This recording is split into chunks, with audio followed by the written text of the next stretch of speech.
बिस्मिल्लाह खैर वे मेरे यार दी मैं आखा यार दिलदार ओए आदी ते किधर खुंब ठप क्यों की गल ओए ने बड़ा खप आई इत्थे ये दसा की कहंदा होना ओए अस्सलाम वालेकुम तुसी वेख रहे हो जफर भाई ऑफिशियल चैनल। लो जी अज एक नवे ते नराले किस्से नाल हाज़िर खिदमत जनाब।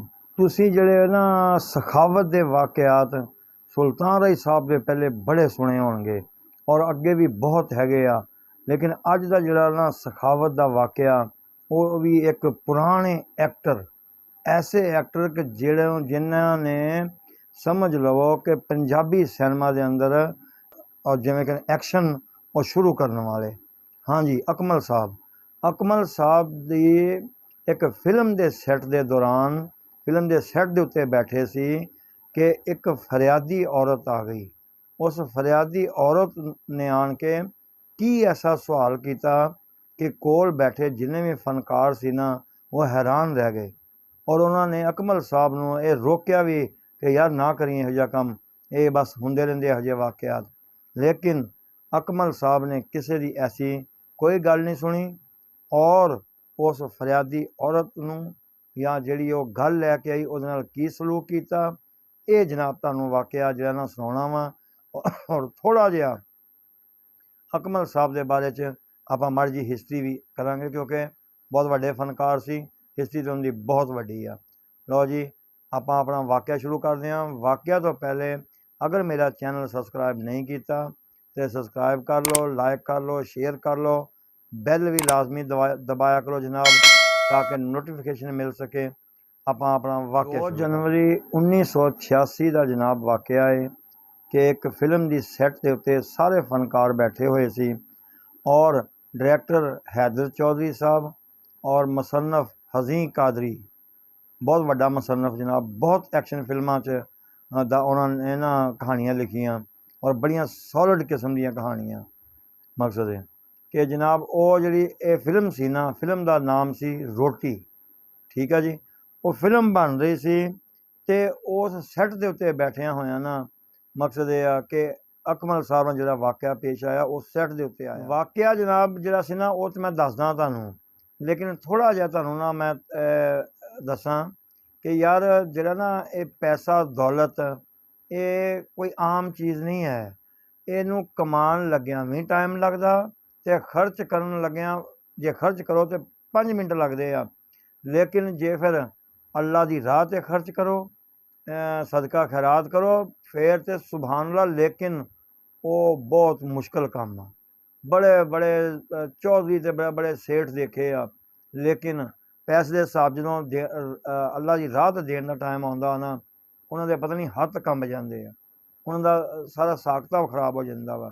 लेकिन यही तुहानूं वाक़या दसना वा कि वो एक्टर होने के नाते आपां कहने जी फिल्मी एक्टर, हालांकि वो बड़ी जदोजहद करते आ, शूटिंगां करते आ, आउटडोर शूटिंगां करते आ, बड़ा मुश्किल नाल पैसा कमाया हुंदा मिट्टियां च रुल रुल के, लेकिन उनकी सखावत सुभान अल्लाह। यकीन करो कि यह वाक़या जो मैं भी सुनिया या मैं वाक़या पढ़िया ना तो कमाल की गल है। वैसे अकमल साहब बहुत वड्डे फनकार होए आ। अकमल साहब का बेटा शहबाज अकमल उन्होंने यूट्यूब चैनल भी आ, मैं अक्सर देखता रहना वा। मकसद ये क्योंकि सच पुछो ये रहता गल आ कि उन्होंने इमेज नहीं मिल सकिया, वो शायद वो दौर नहीं रहा, लेकिन इस तरह हुंदा भी नहीं कि जो बाप होवे वही बेटा हुंदा नहीं। शोहरत और नसीब अपना अपना।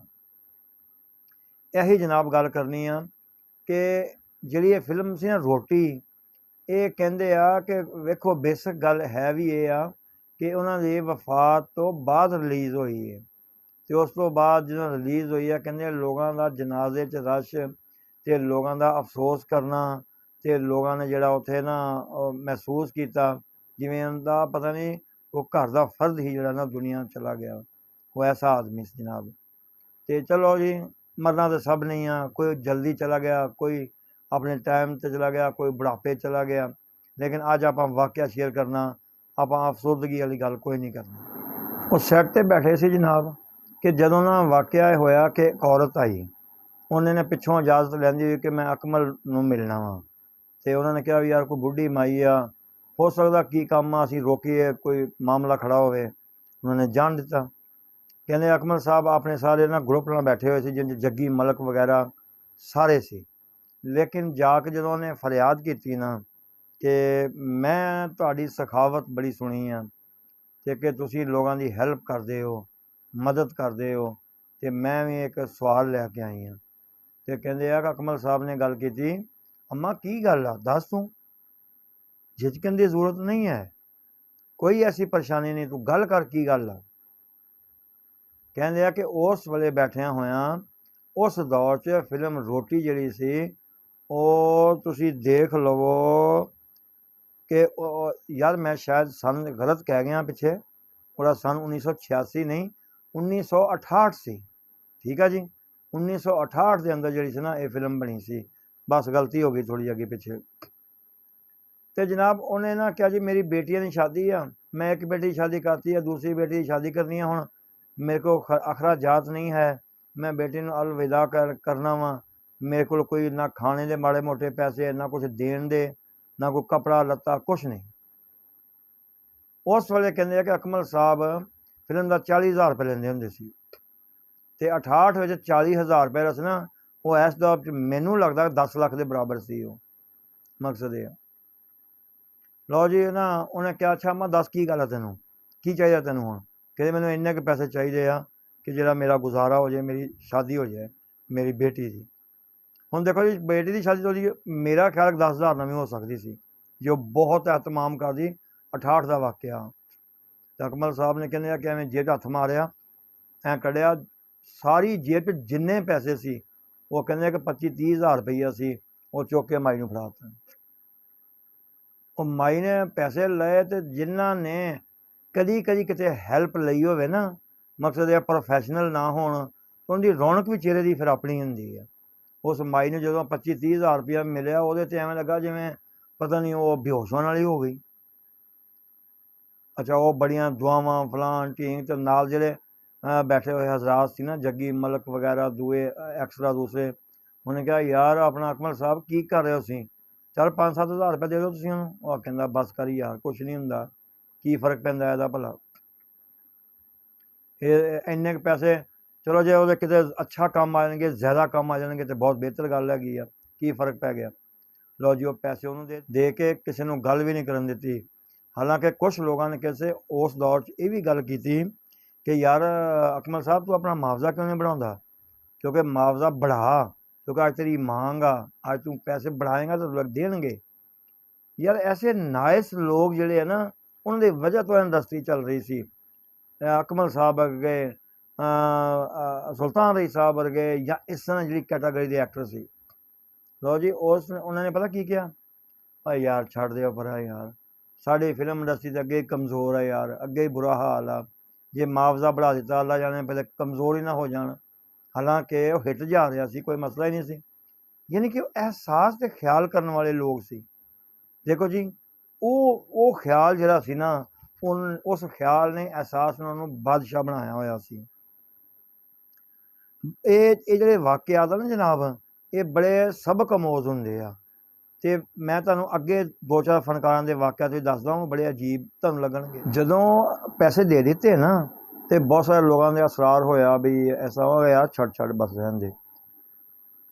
ਅਕਮਲ ਸਾਹਿਬ ਕਹਿੰਦੇ ਉਦੋਂ ਅਕਮਲ ਸਾਹਿਬ ਨੇ ਗੱਲ ਕੀਤੀ, ਯਾਰ ਬੜੀ ਮੈਨੂੰ ਵੀ ਬੜਾ ਤਾਜਬ ਹੋਇਆ ਕਿ ਸੁਬਹਾਨ ਅੱਲਾ, ਕਿ ਜਿਨ੍ਹਾਂ ਦੀਆਂ ਮਾਵਾਂ ਐਸੀਆਂ ਹੋਣ ਨਾ, ਉਹ ਔਲਾਦ ਜਿਹੜੀ ਹੈ ਨਾ, ਉਹਨਾਂ ਦੇ ਵਿੱਚ ਇਹ ਖਾਸੀਅਤ ਆਟੋਮੈਟਿਕ ਹੁੰਦੀ ਹੈ। ਕਹਿੰਦੇ ਆ ਕਿ ਅਕਮਲ ਸਾਹਿਬ ਨੇ ਉੱਥੇ ਗੱਲ ਕੀਤੀ ਕਿ ਯਾਰ ਕੋਈ ਗੱਲ ਨਹੀਂ ਐਸੀ, ਮੈਂ ਜਦੋਂ ਘਰੋਂ ਨਿਕਲਦਾ ਨਾ, ਵੇਖੋ ਸੁਪਰਸਟਾਰ ਹੀਰੋ, ਅਤੇ ਸਾਰਾ ਮੁਆਵਜ਼ਾ ਮੇਰਾ ਖਿਆਲ ਆ ਜਿਹੜੀਆਂ ਫਿਲਮਾਂ ਦਾ ਲੈਂਦਾ ਰਿਹਾ, ਉਹ ਮਾਂ ਨੂੰ ਜਾ ਕੇ ਦਿੰਦਾ ਰਿਹਾ, ਕਿ ਮਾਂ ਕੋਲੋਂ ਸਵੇਰੇ ਆਉਣਾ ਅਤੇ ਥੋੜ੍ਹੇ ਬਹੁਤੇ ਪੈਸੇ ਲੈ ਕੇ ਆਉਣਾ, ਮਾਂ ਨੇ ਆਪ ਹੀ ਦੇ ਦੇਣੇ। ਇਹ ਹੁਣ ਸ਼ਹਬਾਜ਼ ਅਕਮਲ ਸਾਹਿਬ ਜਿਹੜੇ ਆ, ਉਹ ਜੀ ਮਜ਼ੀਦ ਜਿਹੜੀ ਨਾ ਉਹ ਕਿਸੇ ਵਲੋਗ 'ਚ ਦੱਸਣ ਕਿ ਇਹ ਜਿਹੜੀ ਮੈਂ ਗੱਲ ਕਰ ਰਿਹਾ ਦੁਰਸਤ ਆ, ਕਿਉਂਕਿ ਪੜ੍ਹਨ 'ਚ ਕੁਛ ਹੋਰ ਹੋ ਜਾਂਦਾ ਅਤੇ ਵਜ਼ਾਹਤ 'ਚ ਕੁਛ ਹੋਰ ਹੋ ਜਾਂਦਾ। ਦੇਖੋ ਜੀ ਕਹਿੰਦੇ ਆ ਕਿ ਅਕਮਲ ਸਾਹਿਬ ਦੱਸਦੇ ਆ ਕਿ ਮੇਰੀ ਵਾਲਦਾ ਸੁਬਾਹ ਜੇਬ 'ਚ ਮੇਰੇ 25-26 ਹਜ਼ਾਰ ਰੁਪਈਆ ਪਾ ਕੇ ਭੇਜਦੀ ਆ ਕਿ ਆਲਾ ਪੁੱਤਰ ਇਹ ਲੈ ਜਾ, ਇਹ ਕੋਈ ਤੇਰਾ ਖਰਚਾ ਨਹੀਂ, ਖਰਚੇ ਦੇ ਸਾਰੇ ਉੱਥੇ ਹੀ ਹੋਣੇ ਆ ਜਿਹੜੇ ਖਾਣਾ ਪੀਣਾ ਸਟੂਡੀਓ ਵਾਲਿਆਂ ਦੇ, ਸਵਾਲੀ ਆਵੇ ਅਤੇ ਖਾਲੀ ਨਾ ਜਾਏ। ਕਿਉਂ? ਕਿਉਂਕਿ ਜੇ ਸਵਾਲ ਹੀ ਖਾਲੀ ਚਲਾ ਗਿਆ ਤੇ ਫਿਰ ਮਜ਼ਾ ਨਹੀਂ ਆ ਤੇਰੇ ਕੰਮ ਕਰਨ ਦਾ। ਯਾਰ ਤੂੰ ਆਪ ਸੋਚ, ਐਸੀਆਂ ਮਾਵਾਂ ਔਰ ਫਿਰ ਐਸੀ ਹੀ ਔਲਾਦ ਨੇਕ ਹੁੰਦੀ ਆ। ਔਰ ਸਖਾਵਤ ਅੱਲਾ ਦੀ ਰਾਤ ਜਿਹੜੀ ਆ ਉਹ ਮੇਰੇ ਅੱਲਾ ਨੂੰ ਵੈਸੇ ਬੜੀ ਪਸੰਦ ਆ। ਔਰ ਸਭ ਤੋਂ ਵੱਡੀ ਗੱਲ ਆ ਜਨਾਬ, ਸ਼ਾਨ ਸਾਹਿਬ ਬਹੁਤ ਵੱਡੇ ਐਕਟਰ ਆ। ਥੋੜ੍ਹਾ ਤੁਹਾਨੂੰ ਵਾਕਿਆ ਸੁਣਾਵਾਂ ਸ਼ਾਨ ਸਾਹਿਬ ਦੇ ਬਾਰੇ, ਬੜੀ ਅੱਛੀ ਗੱਲ ਹੈਗੀ ਆ। ਐਕਟਰ ਵੀ ਅੱਛੇ ਆ, ਖੈਰ ਖਿਆਲ ਕਰਦੇ ਹੋਣਗੇ, ਲੇਕਿਨ ਉਹਨਾਂ ਦੀ ਇੱਕ ਜ਼ਿੱਦ ਆ ਕਿ ਮੈਂ ਪੰਜਾਬੀ ਫਿਲਮ ਨਹੀਂ ਕਰਨੀ। ਯਾਰ ਇਹ ਕੋਈ ਜ਼ਿੱਦ ਆ? ਪੰਜਾਬੀ ਹੋ ਕੇ ਪੰਜਾਬੀ ਕਿਉਂ ਨਹੀਂ ਕਰਨੀ ਵੀ ਤੂੰ? ਅੱਛਾ, ਜੇ ਮੈਂ ਪੰਜਾਬੀ ਫਿਲਮ ਕਰਨੀ ਹੈ ਨਾ ਤੇ ਮੈਂ 3-4 ਕਰੋੜ ਰੁਪਇਆ ਮੁਆਵਜ਼ਾ ਲੈਣਾ। ਯਾਰ ਇਹ ਕਰੋੜਾਂ ਵਾਲਾ ਮੁਲਕ ਹੈ ਭਲਾ ਸ਼ਾਨ ਸਾਹਿਬ? ਇੱਥੇ ਤਾਂ ਮੇਰੇ ਖਿਆਲ ਕਰੋੜ ਰੁਪਏ 'ਚ ਪੂਰੀ ਫਿਲਮ ਬਣ ਜਾਣੀ ਹੈ, ਤੇ 4 ਕਰੋੜ ਤੁਸੀਂ ਲੈ ਲਿਆ ਤੇ ਉਹਦਾ ਪੂਰਾ ਕਿਹਨੇ ਕਰਨਾ? ਉਹਦੇ ਹਦਾਇਤਕਾਰ ਤੋਂ ਲਾ ਕੇ ਜਿੰਨੇ ਮੁਸੰਨਫ ਵਗੈਰਾ ਉਹ ਸਭ ਡੁੱਬ ਜਾਣਗੇ ਵੈਸੇ ਹੀ। ਤੇ ਨਹੀਂ, ਅਗਰ ਆਵਾਮ ਅੱਜ ਵੀ ਤੁਹਾਨੂੰ ਪਸੰਦ ਕਰ ਰਹੀ ਹੈ ਜਾਂ ਚਾਹ ਰਹੀ ਹੈ ਨਾ, ਤੁਹਾਨੂੰ ਮੁਆਵਜ਼ਾ 5 ਲੱਖ 'ਚ ਵੀ ਕੰਮ ਕਰ ਲੈਣਾ ਚਾਹੀਦਾ, 10 'ਚ ਕਰ ਲੈਣਾ ਚਾਹੀਦਾ। ਇਹ ਸੋਚ ਕੇ ਕਰ ਲੈਣਾ ਚਾਹੀਦਾ ਕਿ ਯਾਰ ਸਾਡੀ ਫਿਲਮ ਇੰਡਸਟਰੀ ਤਾਂ ਅੱਗੇ ਹੀ ਤਬਾਹ ਹੋ ਗਈ ਹੈ, ਤੇ ਚਲੋ ਜਾਂ ਤਾਂ ਹੋਵੇ ਨਾ ਕਿ ਇੰਡੀਅਨ ਫਿਲਮ ਇੰਡਸਟਰੀ ਤਰ੍ਹਾਂ ਦੀ, ਫਿਰ ਮੁਆਵਜ਼ਾ ਲੈਂਦਾ ਬੰਦਾ ਚੰਗਾ ਲੱਗਦਾ। ਇੱਥੇ ਤਾਂ ਜ਼ਿਆਦਾ ਹਾਲ ਹੀ ਕੋਈ ਫਾਕੇ ਮਰਨ ਡਏ ਲੋਕ। ਲਓ ਜੀ, ਚਲੋ ਉਹ ਇੱਕ ਅਲੱਗ ਗੱਲ ਆ, ਲੇਕਿਨ ਇੱਕ ਪੈਗਾਮ ਮੇਰੀ ਵੱਲੋਂ ਵੀ ਆ ਕਿ ਜਿੰਨਾ ਤੁਸੀਂ ਕਿਸੇ ਨੂੰ ਆਪਣੀ ਇੰਡਸਟਰੀ ਨੂੰ ਸਟੈਂਡ ਕਰਨ ਵਾਸਤੇ ਕਰ ਸਕਦੇ ਹੋ ਓਨਾ ਕੁ ਤਾਂ ਕਰੋ। ਬਾਕੀ ਜਨਾਬ ਉਹ ਵੱਡੇ ਲੋਕ ਵੱਡੀਆਂ ਗੱਲਾਂ ਔਰ ਬੜੇ ਬੜੇ ਸੁਲਤਾਨ ਅਲੀ ਸਾਹਿਬ ਦੇ ਕਿਸੇ ਤੇ ਬੇਹਿਸਾਬ ਆ। ਅੱਜ ਤੁਹਾਨੂੰ ਅਕਮਲ ਸਾਹਿਬ ਦਾ ਇੱਕ ਐਸਾ ਵਾਕਿਆ ਸੁਣਾਇਆ ਕਿ ਸਖਾਵਤ ਦਾ ਔਰ ਦਲੇਰੀ ਦਾ ਔਰ ਪੈਸੇ ਨੂੰ ਪੈਸਾ ਹੀ ਨਾ ਸਮਝਣਾ ਔਰ ਫਿਰ ਅਹਿਸਾਸ ਕਰਨਾ, ਇਹ ਵੱਡੇ ਲੋਕਾਂ ਦੇ ਕੰਮ ਆ ਜਨਾਬ। ਇਨਸ਼ਾਅੱਲਾ ਕਿਸੇ ਨਵੇਂ ਵਾਕਿਆ ਨਾਲ ਫਿਰ ਹਾਜ਼ਰ ਹੋਵਾਂਗੇ। ਹੁਣ ਦੇਰ ਤੱਕ ਅਸਲਾਮ ਵਾਲੇਕੁਮ।